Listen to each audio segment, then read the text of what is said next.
I just want to make a quick, just really segment kind of video about how Marvel, and those of you guys that follow me back when I would talk about this stuff like all the time, when I was actually invested in what Marvel and DC was doing, those days are well behind me now. I just rather laugh at them. I think this is a great point to show how stupid they are and the issues that arise from the universe that they created, Marvel in this case, created in the movie sense, right? Which was their big money maker here. They banked on a lot of this. This was a decade worth of building, and they dropped the ball. And a lot of people are finally kind of that kind of honeymoon stage is over with them. And even people that were shields of it are at least a little more critical of it as they were in the past, or not even critical of it. They're starting to realize the problems. Like a lot of the problems, and if you people that don't listen to me think, well, he just gripes about woke shit. And I was like, if you actually watch my reviews, a lot of my criticism of the Marvel Cinematic Universe had nothing to do with that. Though, yes, they make a decision with that in mind sometimes, but a lot of my criticism had nothing to do with this. But I was, for example, looking at this, or this came across my timeline. I didn't even know that they were actually going to bring Adam Warlock to the Guardians of the Galaxy 3, and they already had an actor and everything. And apparently the actor's talking about how jacked he's going to get to play Adam Warlock. To have Adam Warlock show up now is by far the dumbest fucking move that you possibly could have made. And I'm going to explain why. So Marvel is stuck in this odd spot where they had an opportunity to please both people that were knowledgeable on the comic books as well as normies. You have to remember, normies are this bunch of people that like the ideas of stuff. So they might like superhero books and all of that stuff. And if they have put their attention towards a TV series or a movie, they might care about that continuity in itself, but the books is not anything that they care about, right? But Hollywood these days, and a lot of it's because of the woke shit, though not exclusively, feels like they have to always reinvent the wheel. Source material, if you wonder why, this wasn't always a problem, but it is certainly now. I'm not saying that every depiction was spot on or one by one from the comic book or novel that it came from. That's not what I'm saying. I'm saying like there's a fundamental difference between what they did before versus what happens now. What happens now is you have a bunch of egotistical activists that are more interested in how this benefits them and sometimes their causes. So having to adapt someone else's work to them is criminal. No director would ever do that. No screenwriter would ever do that. Number one, that's too much work. That'll require them to try to have something crossover from a book and make it make sense in the live action sense. That's not easy to do. So that will require too much work. So they have to read and then they have to adapt. They don't want to do that. What's more useful and conducive to them or for them is to say, all right, Marvel, hand me a slate of like how a character looks or what characters you want us to have appear.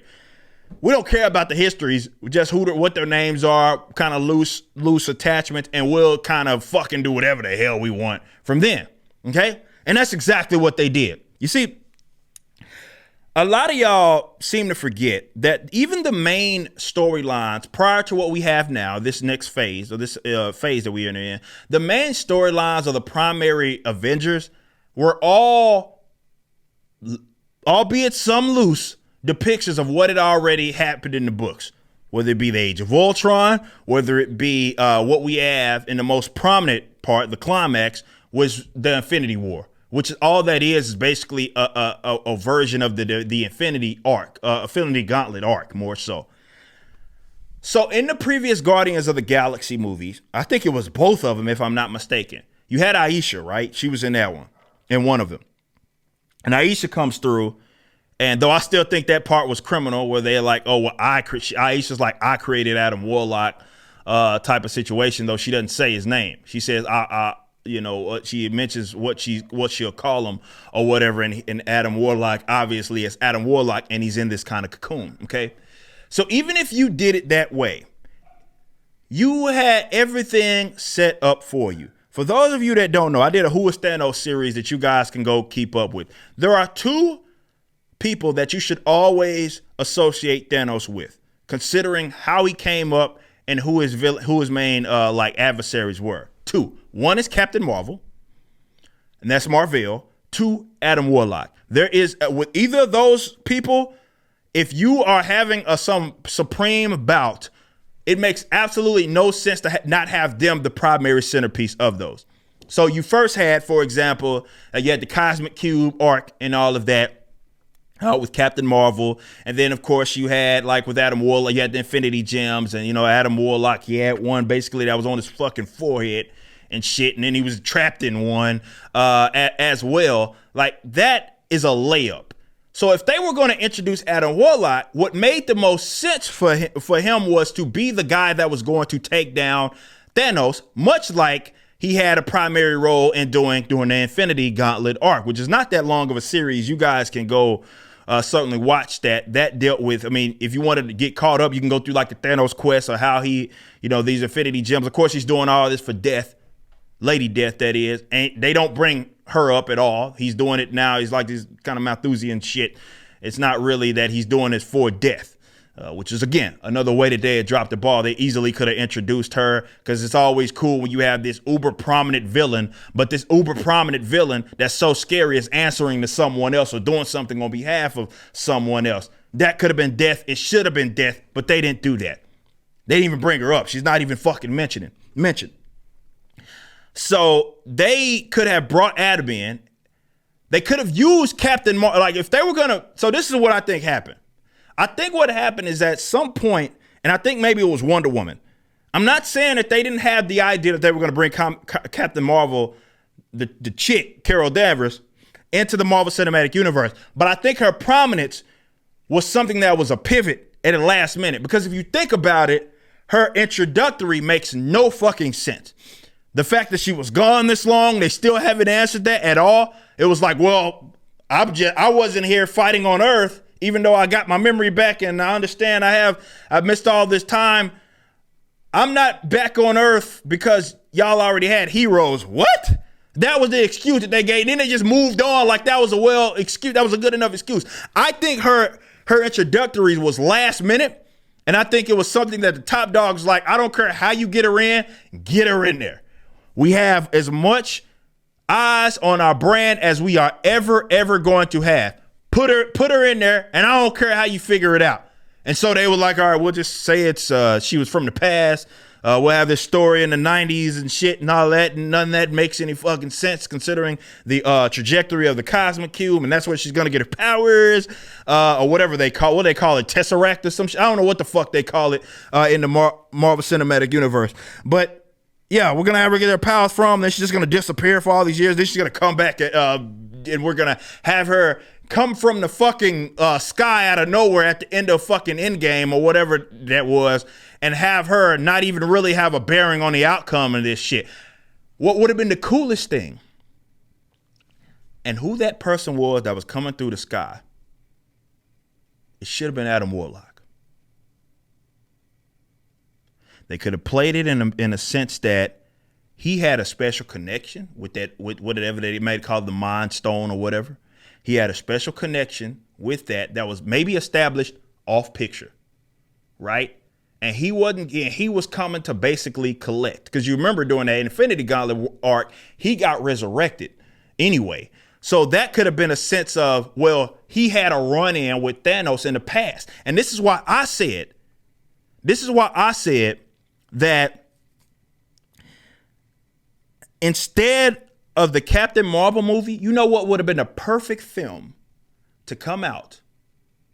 The perfect film to come out during that allotted block of time would have been a Thanos origin film, where you introduce, of course, his father and his brother, who also, I think to me, I haven't seen that dog shit Eternals, but apparently Thanos' brother comes up at the end of that movie. Like, what the fuck are y'all doing, Marvel? Why would you introduce him as well as Adam Warlock after Thanos is already out the picture? That's fucking stupid. Why would you do that? It was a layup. It should have been a Thanos origin film, and that would have filled in all the gaps. They also could have had a run-in with Captain Marvel. You could have said, like, all right, we're going to do a Thanos origin film, and then it will depict, like, a little bit of his upbringing, and then we'll depict, like, you know, him and his first conflict. He could have said he already had a conflict with the Cosmic Cube, right? Adam Warlock somehow got involved, and now Adam Warlock's coming to collect. And the person that should have appeared, instead of Captain Marvel coming flying down out of nowhere to just have a fucking meaningless fight with Thanos in which she doesn't even basically win the shit, that should have been fucking Adam Warlock. And what you could have did, instead of just having the gem spread, you could have ventured out of that into what happened in the comics, and that was the Infinity Watch. And what the Infinity Watch was Adam Warlock and the Infinity Watch, and basically that they were separate. The gems were separated essentially, but everybody had one. You had already introduced characters like Gamora. You had your setup Drax. You already had the setup. They were already introduced in your story, right? But that happens when you fuck up Drax's origin. Drax in the comic in like this Marvel Cinematic Universe isn't even Drax the Destroyer. A lot of people don't know Drax the Destroyer was specifically created. He was created by, I believe, Thanos' grandfather technically, but when he becomes a cosmic being, he was created to destroy Thanos. That's his meaning of his existence. There is no semblance of that in the Marvel Cinematic Universe. None. The Guardians of the Galaxy is like this fucking goofy fucking team of just random fucking characters, but none of them act like really themselves. I guess you could kind of say Star-Lord acts like himself, but considering Gamora's connection to Thanos, considering Drax's connection to Thanos, this was a fucking layup. You could have entered that into the Infinity Watch, and if you wanted to have your little Disney Plus shows, you could have had Disney Plus shows centered around the Infinity Watch, where all of them were going about their own thing, though they had control of one of the stones. That way, it makes sense for your universe, but also you have pleased the fans of the comic books. It was a layup. And you didn't take it. So now, you introduce Adam Warlock, and you introduce Thanos' brother,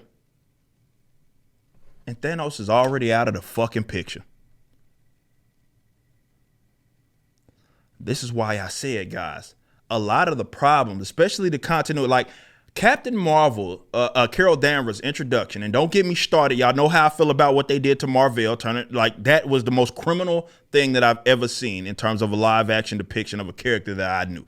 And I've seen some bad fucking movies. Nothing like what the fuck they did and how they just, it's not even Marvel. But you had, her introduction created so many continuity errors that they still have not addressed. They still have not addressed. They didn't address it in WandaVision. They still have not addressed any of that shit. It was just, she was gone and now she's back. That was it. And they'll try to fill in the blanks. They fucked up Monica Rambeau. The fact they have Monica Rambeau ever looking up to fucking Captain Marvel, Carol Danvers as criminal in the first place. Don't get me started. I've done plenty of videos back then. These are layups. This is free material that was already wrote for you. All you had to do was make it make sense for your universe. But that in itself shows you that the writers for the Marvel Cinematic Universe don't give a fuck about that. So when you look at someone like me, why on earth would I that's what the consumers want me to do, turn my mind off and act like I've never read a comic book in my life. Just enjoy it. It's a different universe. Just enjoy. Like, why? Why would I spend decades of my life reading this material? I get excited for a character to be adapted, and then the character acts nothing like what they're supposed to. Why on earth would I get excited for that?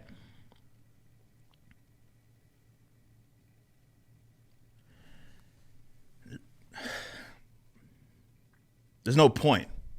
That's all I'm saying.